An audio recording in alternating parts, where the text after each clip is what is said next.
मैं सोनालिका कुशवाहा मुंशी प्रेमचंद जी की लिखित कहानी मनोवृत्ति का वाचन प्रस्तुत करती हूँ।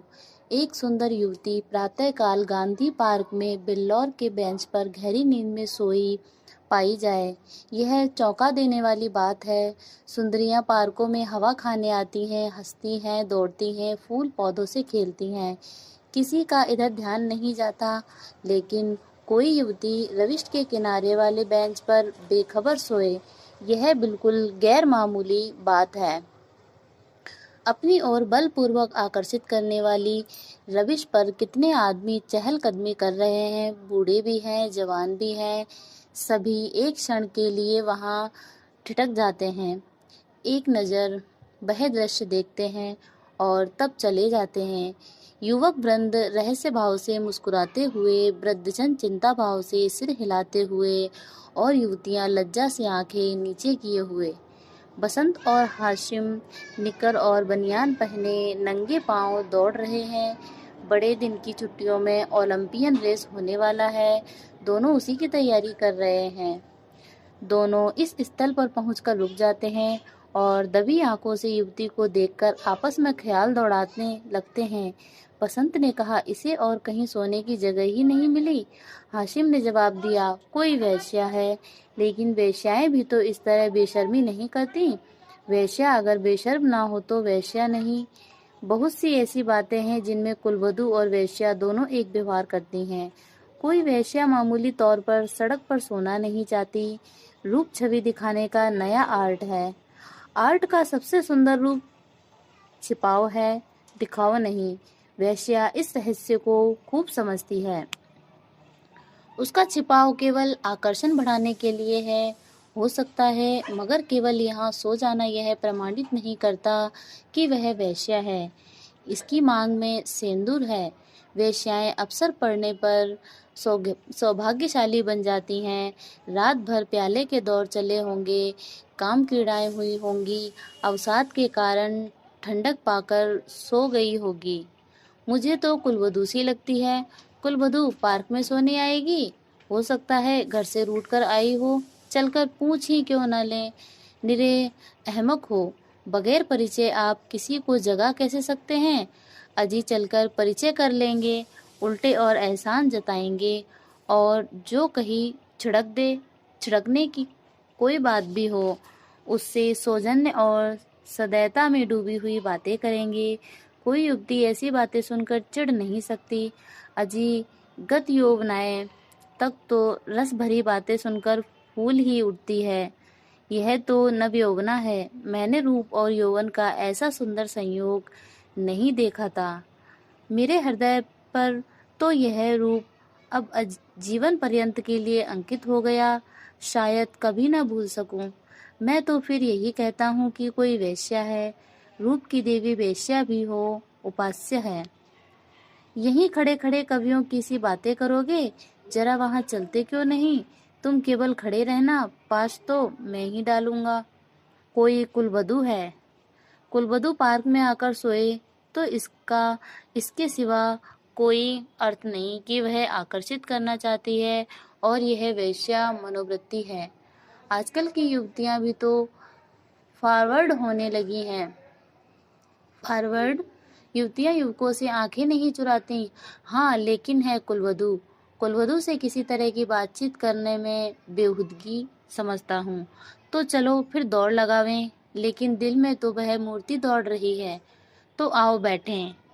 जब वह उठकर जाने लगे तो उसके पीछे चलें। मैं कहता हूँ वेश्या है, और मैं कहता हूँ कुलवधू है। तो 10-10 की बाजी रही। दो वृद्ध पुरुष धीरे धीरे जमीन की ओर ताकते आ रहे हैं, मानो खोई जवानी ढूंढ रहे हों। एक की कमर झुकी, बाल काले, शरीर स्थूल, दूसरे के बाल पके हुए पर कमर सीधी, इकहरा शरीर, दोनों के दांत टूटे पर नकली दांत लगाए, दोनों की आंखों पर ऐनक। मोटे महाशय वकील हैं, छरहरे महोदय डॉक्टर। वकील देखा, यह है 20वीं सदी की करामात। डॉक्टर जी, हाँ देखा। हिंदुस्तान दुनिया से अलग तो नहीं है, लेकिन आप इसे शिष्टता तो नहीं कह सकते। शिष्टता की दुहाई देने का अब समय नहीं है। किसी भले घर की लड़की वेश्या है साहब, आप इतना भी नहीं समझते। वैश्या इतनी फूहड़ नहीं होती और भले घर की लड़कियां फूहड़ होती हैं। नई आज़ादी है, नया नशा है। हम लोगों की तो बुरी भली कट गई, जिनके सिर आएगी वह झेलेंगे। अफसोस जवानी रुखसत हो गई, जिंदगी जहन्नुम से बदतर हो जाएगी। मगर आँख तो नहीं रुखसत हो गई, वह दिल तो नहीं रुखसत हो गया। बस आँख से देखा करो, दिल जलाया करो। मेरा तो फिर जवान होने को जी चाहता है। सच पूछो तो आजकल के जीवन में ही जिंदगी की बहार है। हमारे वक्तों में तो कहीं कोई सूरत ही नजर न आती थी। आज तो जिधर जाओ हुस्न ही हुस्न के जलवे। सुना युवतियों को दुनिया में जिस चीज से सबसे ज्यादा नफरत है वह बूढ़े मर्द हैं। मैं इसका कायल नहीं। पुरुष का जौहर उसकी जवानी नहीं, उसका शक्ति संपन्न होना है। कितने ही बूढ़े जवानों से ज्यादा कड़ियल होते हैं। मुझे तो आए दिन इसके तजर्बे होते हैं। मैं ही अपने को किसी जवान से कम नहीं समझता। यही सब सही है, पर बूढ़ों का दिल कमजोर हो जाता है।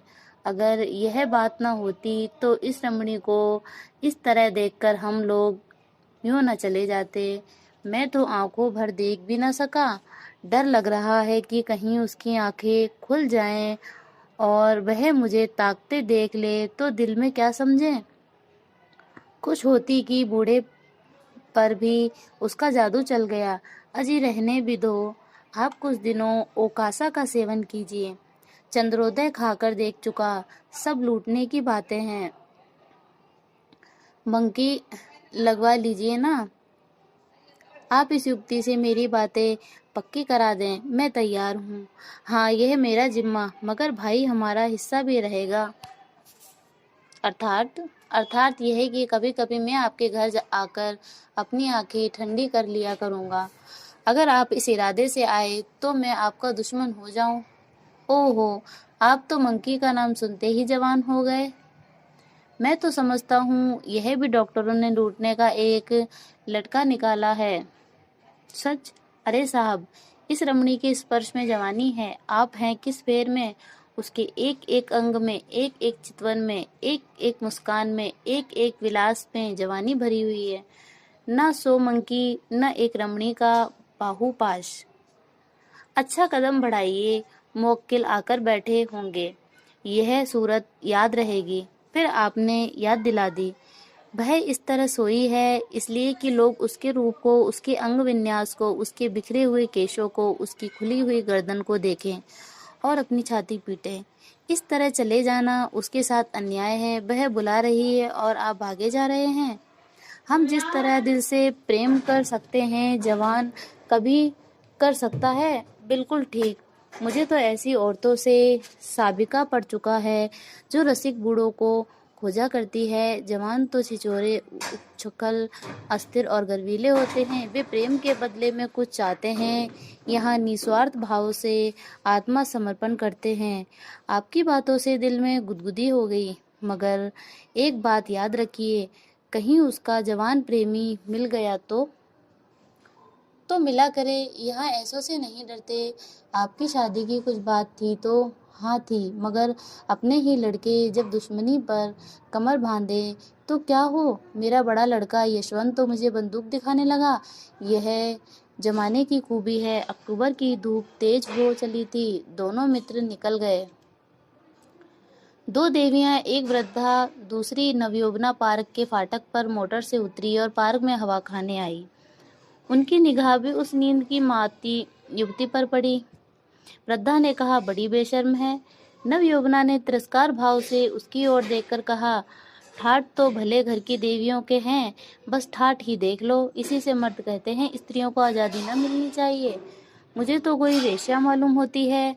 वेश्या ही सही, पर उसे इतनी बेशर्मी करके स्त्री समाज को लज्जित करने का क्या अधिकार है? कैसे मजे से सो रही है, मानो अपने घर में है।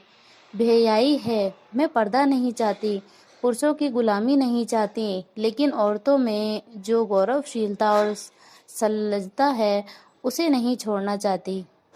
मैं किसी युवती को सड़क पर सिगरेट पीते देखती हूँ तो मेरे बदन में आग लग जाती है।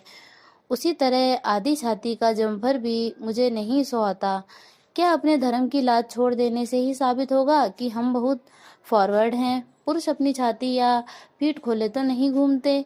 इसी बात पर बाईजी, जब मैं आपके आड़े हाथों लेती हूँ तो आप बिगड़ने लगती हैं। पुरुष स्वाधीन है, वह दिल में समझता है कि मैं स्वाधीन हूँ, वह स्वाधीनता का स्वांग नहीं भरता।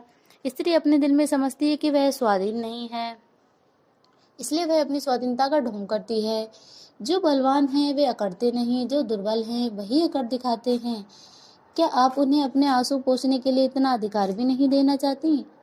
मैं तो कहती हूँ, स्त्री अपने को छिपाकर पुरुष को जितना नचा सकती है, अपने को खोलकर नहीं नचा सकती।